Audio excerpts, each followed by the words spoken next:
This is a story that my father has told me many times over the years. My dad is a logger, specifically one who operates a tree saw. That's basically a giant machine that's capable of cutting down massive trees and slicing them to specified lengths. This means he spends a lot of time alone out in the deep woods. The way my dad's logging crew was set up is that he would be told where he was supposed to cut down trees. Then he would go and do that. He'd be paid based on the amount of trees he cut, and not on how long it took him. This meant my dad used to work 16 to 20-hour days constantly to get done as quick as possible. Then the rest of the crew would come and clean up the trees and ship them off to the mill. He used to work around 50% of the time alone. The rest of the time was with another tree saw operator named Renee. They would use radios to communicate back and forth when they were working together. Sorry for all that backstory. Now on for the start of the real story. My dad and Renee were put on a new job site and were about 10 days in. Everything so far was going as planned. Unfortunately, they were constantly picking up weird chatter over their radios. It was such poor quality that no words could be made out, and whatever radio channel they changed to, it always followed them. As they progressed through the job and went farther up the mountain, the words from the radio slowly became more and more audible. Both of them agreed, based on small parts of conversations they could hear, that something was clearly weird here. On their way up as well, they'd started finding weird containers all over the place, and signs that people had been here. People should not have been here. This was a 2.5-hour drive up a mountain. They had to spend 3 weeks clearing out the road just so their trucks and equipment could make it up. Now, they came to the realization that they were in a very secluded area with people who should absolutely not be there. The worst part is they weren't scheduled to leave for another week. They would only leave to refuel the fuel truck with gasoline for the machines. They would buy supplies and sleep in campers. One day, Renee stumbled across a tent and called my dad over. They started to investigate and found one lone sleeping bag and a duffel bag. As they decided to investigate the duffel bag, they found many pairs of children's underwear inside and what appeared to be a rape kit. Rope, duct tape, sketched images of children being molested, and photographs of children that appeared unaware they were being pictured. They also found a small amount of food, which included canned goods and an apple. This proved the tent had been occupied recently, because there was no mold or discoloring on the apple. Now, they knew they were on the mountain alone, with that best-case scenario a really fucked up individual. Renee instantly wanted to get out of there. But my dad, being the hardest working person I've ever met, insisted that they needed to finish the job, then they could get out. From that point on, they decided not to talk over the radio except in cases of emergency, to see if they could make out more of what these people were saying. They were now in close enough range of whoever had been talking over the radio to overhear conversations between two men about collecting water and wood for the fire. Nothing abnormal, except for the fact that these guys were out here way in the mountains, and that tent had undoubtedly been theirs. At the end of the workday, my dad overheard them on the radio talking about one of them collecting brush for a fire. My dad hopped on the radio at this point and attempted to communicate them about what the fuck they were doing. I believe he said something along the lines of, "Who are you and what are you doing here? You're not supposed to be here." After this, conversation abruptly stopped, and they never picked up. That night, Renee woke my dad up and whispered for him to get his gun. Someone was outside. My dad told me the first thing he heard when he woke up was the quiet shuffling of footsteps around them. My dad fumbled for his gun, only to find it and realize he didn't have it loaded. He had little clue as to where his rounds were, and Renee had nothing to defend themselves. The thought of calling the police was absurd for multiple reasons. They began to hear a jiggle on the doorknob, and then it opened. The camper was far enough off the ground to where you had to jump in, and there was no ladder or footstool. It stayed open, and neither my dad nor Renee could bring themselves to move. They started to hear scratching right outside the door though. After 4 minutes of this scratching, My dad could no longer take it and nodded at Renee. He got up and walked toward the camper door. The second he reached it, he was met with intense pain across his right eye all the way to his left cheek. He had been cut. He fell out of the camper, hitting the ground hard. A man with a knife hopped on top of him. Soon, he was also being kicked in the head by a man behind him. Renee leapt out of the trailer and managed to sucker punch the man off my dad. My dad got up and realized the second man without the knife was now running away. The man with the knife was scrambling away from Renee and started running alongside his accomplice. My dad and Renee hopped into the truck and drove to the nearest hospital to treat my dad's cuts and later report the events to the police. They both quit their jobs. 2 weeks later, as the rest of the logging crew was finishing up the job, one of them was found gagged, bound, and murdered, then thrown into a ditch. No one was ever found guilty of these crimes. To this day, my dad can hardly see out of his right eye, and it's very disfigured. He suffers PTSD from these events and hasn't had a good night of sleep since.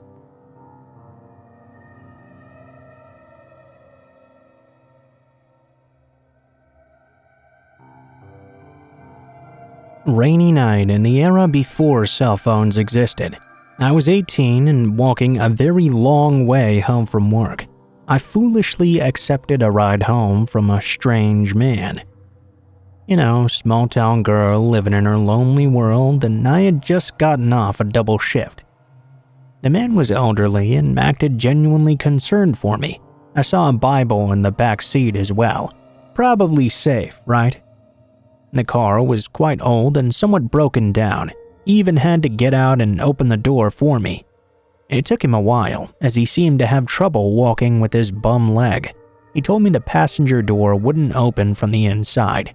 Immediately, I felt weird about this, but years of nice girl training told me, he's gone through so much trouble. I can't say no now.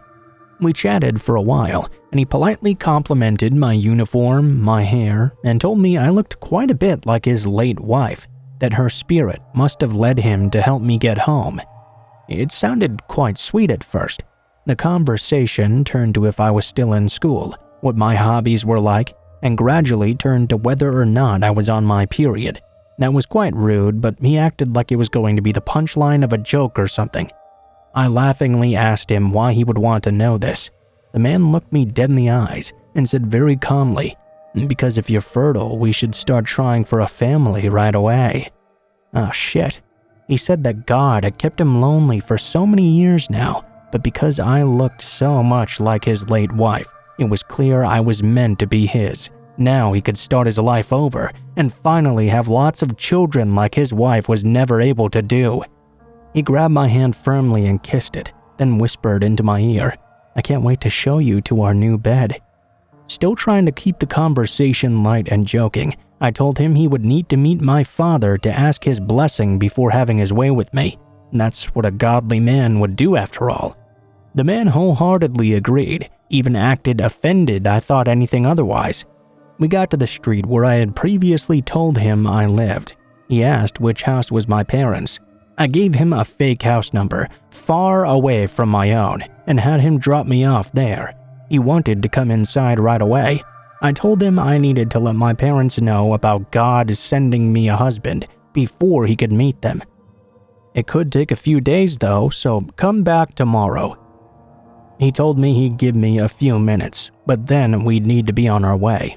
I told him to drive around the block so I could at least have time to pack my clothes. He nodded and finally opened the car door. I ran to that house's door, waved to him until he drove away, and then sprinted to my real house, where I lived all alone at the time. I double-bolted my door and put the couch in front of it that night. I never did see him again though. And no, I did not call the police, though I wish I did. Instead, I moved in with my boyfriend a few days later and insisted on waiting at work until he could pick me up every night.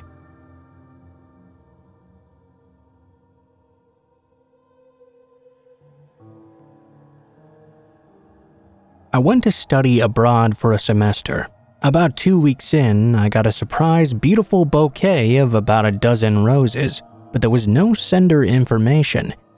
I asked my at-the-time boyfriend, only to find out it wasn't from him. Weird. By the way, I met my boyfriend at work. We dated for over a year, and all of our coworkers knew all about it. After I returned from abroad, I met up with a bunch of people for drinks, friends, acquaintances, including this really shy worker who happened to work at the same company my boyfriend and I also worked at. I was never really friends with him or anything, but sure, why not? Let's grab a beer. Everything was all fun and games, until during the course of our conversation, he accidentally dropped the name of the college I'd spent my semester at. That was weird. I didn't remember mentioning it to anyone outside my family. Why would a random coworker I barely talked to even know this? Then, something even creepier happened. He confessed he was the one who sent the flowers. He said he knew I was so lonely there. I was not. He said he wanted to get to know me more. Obviously, I freaked out inside. On the outside, though, I kept on nodding and smiling. I quickly excused myself to the bathroom and texted a friend, asking him to call me in 5 minutes and pretend it was something urgent. Make it seem like I had to leave the bar. After getting that fake call, I apologized to the guy many times and said I had to leave now. I paid quickly and rushed out, only to notice that instead of staying there, the boy had followed me. I jumped into a cab and yelled at the cabbie to go right now. At first, he didn't believe me, until the boy ran over and began to slam on the window. Finally, the cabbie figured out I was being serious. The boy kept on calling me that entire night. I didn't dare to answer the phone. In all his voicemails, he threatened me and called me an ungrateful whore. Thankfully, though, he eventually did stop calling.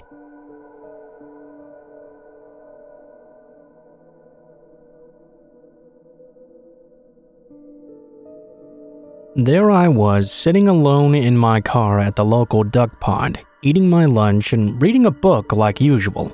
Normally, I kept my windows up to prevent situations like this from happening, but when I first arrived, no one was around. It was very hot outside, so I'd rolled them all the way down. I had been going to that particular pond for lunch almost every day for the past 2 years, and had never felt uncomfortable. Surely, today would not be any different. Well, I had just opened up my lunch and taken a single bite when this elderly man in a red Jeep rolled up alongside me. He got out and roamed around the park a bit before walking over to me and starting a conversation. Of course, I was not going to be rude to the man from the start. That park was part of a tourist area, and I figured he was probably either just lost and looking for directions, or more likely a retired and very lonely old man. I decided to indulge him for a bit. I told him I was in school at the local community college, and where I worked as well during casual conversation. He asked me what I did there, and I said I was an HVAC apprentice. Wow, I used to work on HVAC stuff in the military. I thought that was really cool. I figured that someone with as much experience as that could give me some pretty useful tips for my career. If I remember correctly, he did tell me some things that would have been useful. But the conversation quickly became predatory after that. He asked me how old I was. I was 18. He told me he was 52. This guy looked like he was in his 90s at the very youngest. But whatever, I figured. A lot of military people get real heavy into drugs and alcohol, so maybe that had done a number on him. Then he asked if I had a boyfriend. Nope. He said he had a wife he'd cheated on a lot and a couple of kids who didn't like him. That was kind of a deep thing to admit to a stranger, but if he was comfortable sharing, well, that's on him, I guess. He kept going on and on about how much he loved women, and how he just couldn't keep to himself when he cheated on his wife. Then he asked if I was a virgin. By this point, I was already picking up on the bad vibes from this guy. Really, no matter what I told him was going to be a lose-lose situation. I was afraid that if I told him I wasn't a virgin, he'd think I was loose or something and do whatever he wanted to me. I went with virgin, hoping that would imply I was a prude and he'd give up on me. Instead, he got off on what seemed to be the thought of seducing a virgin 18-year-old. I tried multiple times to get him to go away, but he just kept bringing it back up. If I masturbated, watched porn, ever wanted to have sex, all of which I said no to. I figured he was from an older generation that thought you had to convince women to go out with you.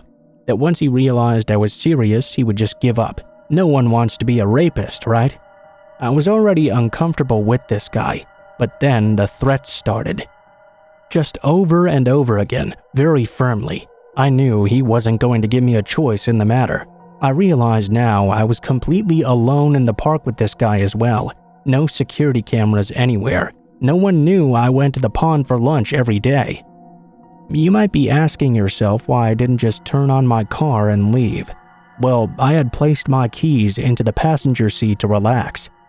I was afraid that by the time I reached the keys and put them in the ignition, that this old guy would have already climbed in through the window and would be fighting me for control of the vehicle. I continued with polite conversation, pretending to be unaware of his motives. I just had to wait for the right moment, for him to look away, to let his guard down so I could grab my keys and get out of there. Luckily for me, a school bus full of children came just as I thought he was going to reach in and try and fight me tooth and nail. As soon as he saw them arrive, he looked really freaked out, then kind of disappointed, like he knew he'd just lost his prized catch. There were too many witnesses now, too many people who might intervene. Surely he would get double jail time for doing such things around a bus full of kids. He gave me a sort of hostile look, then said he would look for me again in the park. He hopped in his red Jeep and took off. If worse came to worse, I think I could have taken him in a fight. He might have been ex-military, but he also looked like he came from hell. A strong breeze might break this guy's bones. I'm glad I didn't have to find out though. I believe it was his intention to go out that day and find someone like me to rape. Maybe he even had a weapon on him. Needless to say, I avoided that park for the next month or two, and once I did return, I was really paranoid I might see him again. Honestly, be careful how much information you reveal about yourself to strangers. In the course of 45 minutes, I had unknowingly given this guy enough information to track me down if he really wanted to. Which school I went to, the program I was in, where I worked, my name, my age. He could have even written down my license plate number if he wanted.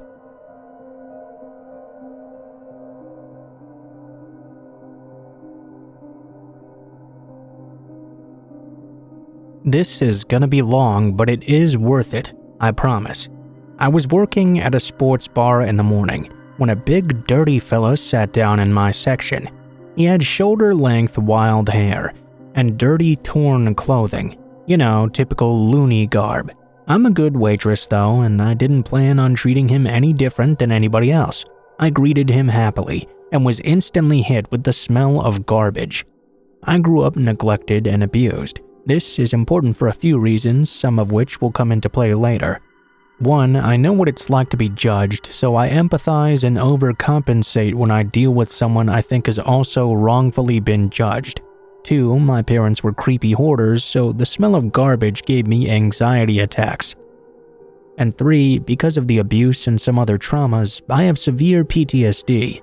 This means I was always on high alert and hypersensitive to my surroundings and possible threats. Even though the smell of this man was skyrocketing my anxiety, I tried to treat him well. I figured he must be down on his luck. He came in on all-you-can-eat taco bar day and stayed for about 5 hours.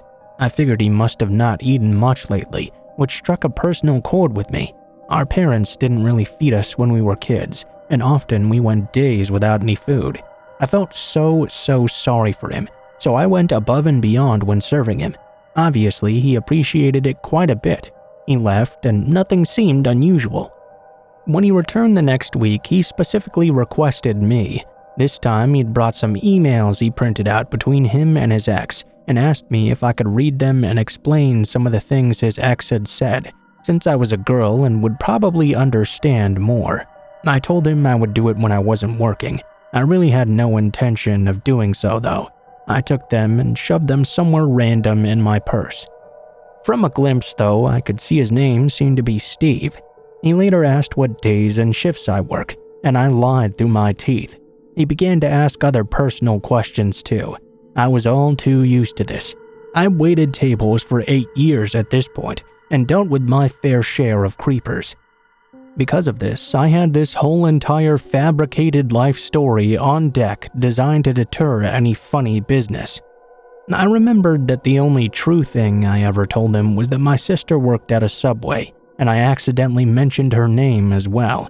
I remember vividly because I had a very strong gut feeling afterward that I shouldn't have said that. I wish I had listened to that feeling.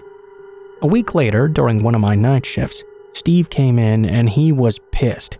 He demanded to know why I wasn't working when I said I was. I said I'd traded a lot of shifts recently. He got in super close and told me I'd better be here next time. Then he left in an angry storm. The cook told me he had seen that guy sleeping in his car in the parking lot that morning. He had seen that same car parked in the lot several times at night as well. He knew it was the same one because it was absolutely filled with trash. Steve came back in after last call and told me he wanted to place an order. I told him it was too late, so he went to the bathroom. I watched and waited for him to leave, but he never did. At this point, I felt a panic attack building. I told the bartender what was going on, and he and the bouncer found the man standing on the toilet in the stall. They dragged him out and told him he could never come back. I told my boyfriend as well, so when he picked me up, he brought 2 friends with him. I even discreetly hid my face and disguised myself as I left, checking the mirrors to make sure we weren't being followed. Steve never came back after, and I ended up quitting shortly after anyway. Eventually, my boyfriend and I broke up. I kept our apartment though and had my sister move in. A few months later, things took a turn for the worst. I had started dating my now girlfriend, who was from a small town. She wanted to take a weekend trip back home. When we got back, one of the window panes was busted in. I asked my sister what had happened. She hadn't even noticed. She hadn't left the house all weekend, and she hadn't heard glass breaking or anything suspicious during that time. Because of this, it did not feel like a break-in attempt. The more we thought about it, the scarier it became. 1, we were dead broke. There's nothing you could get any money from inside. It was evident no matter what window you looked in from. 2, the window pane was pried out, not busted in, meaning they knew someone was home and they hadn't wanted to be heard. And 3, it was the only night in over a year that I had actually left town. I hadn't shared it on Facebook or told any friends or anything. Neither my sister or I have cars either, so you couldn't look in the driveway and just see who was home. The next night we heard the neighbor's dogs barking and growling, and we heard footsteps in the yard as well. I grabbed our gun, went to the living room next to the yard, and listened real hard. I tried to think to myself, is this 2 feet or 4? An animal perhaps? The second I realized it was someone bipedal, I started flipping the lights on and off rhythmically to make the person think we were signaling our neighbor.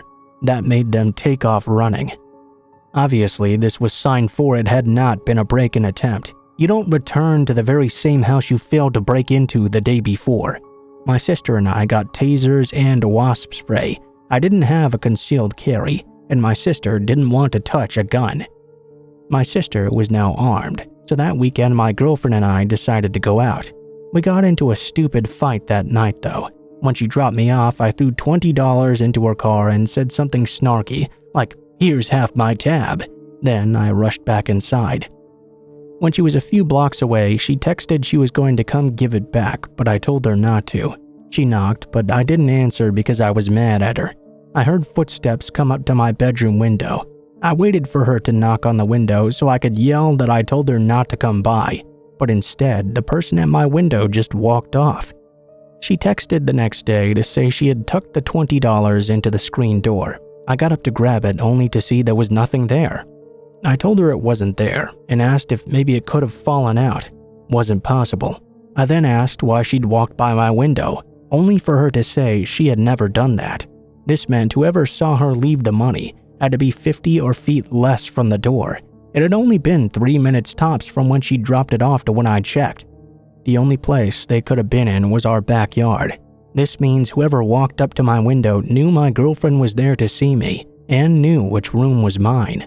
A week later, we started to hear the steps in the yard again. I did the same routine. Grabbed the gun, stood in the living room, started with the lights. Then I had an idea. This person needed to think they could be seen, so I started to flip the switch every time I heard a step. Once they noticed, they started running. I ran to look out the peephole to see a big fella with wild hair running down the alley. Even though I hadn't managed to get a great look, it looked like Steve. I started looking for the emails he'd given me. Like I said, I was always on high alert, and now he'd raised a concern. The second I noticed his full name was on those emails, I decided this was going to be useful information. I got his last name and searched his public record. Then I pulled up his most recent mugshot. I asked my sister if she had seen the man before, and her face went ghost white. She had. She even remembered his garbage-like smell. He'd come into her job multiple times. Every time he came in and asked her many questions. She said she'd never forget the creepy, menacing smile he plastered on his face the second she told him her full name, the feeling of pure fear it gave her. She rode her bike to and from work at this time, so I'm betting he followed her home. One thing became painfully clear now. He didn't hurt my girlfriend when she'd left the money. He didn't touch my sister when she rode her bike home or was home alone. This was all about me. The second she told me this, I called the cops right away. I gave them the emails and told them everything I knew, down to the name of the cook I knew could describe his car. They found it within the week. It was abandoned by the side of a lake.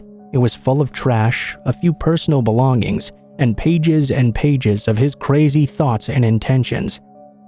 There were thousands of pages about me, what he thought he knew about me, my sister, a checklist of all the subways he'd checked just to find her, what he learned from her, the layout of our house, my girlfriend's info. Most fucked up, his very sexually charged plan to kidnap me, keep me alive, and cut me up and eat me piece by piece. His plan had been to break in, murder my sister, wait for me to come home, then cut off a piece of me each day and make me watch while he ate it and jerked off. In less than 24 hours, the police had found his body in the lake. I had PTSD before this happened. So did my sister. This event made it so much worse for us. My sister can't work either now. We're both in the disability process. I decided this was a story worth telling. I'll never get over it if I keep avoiding it. And maybe, hopefully, this will help save someone else's life. Thanks for listening.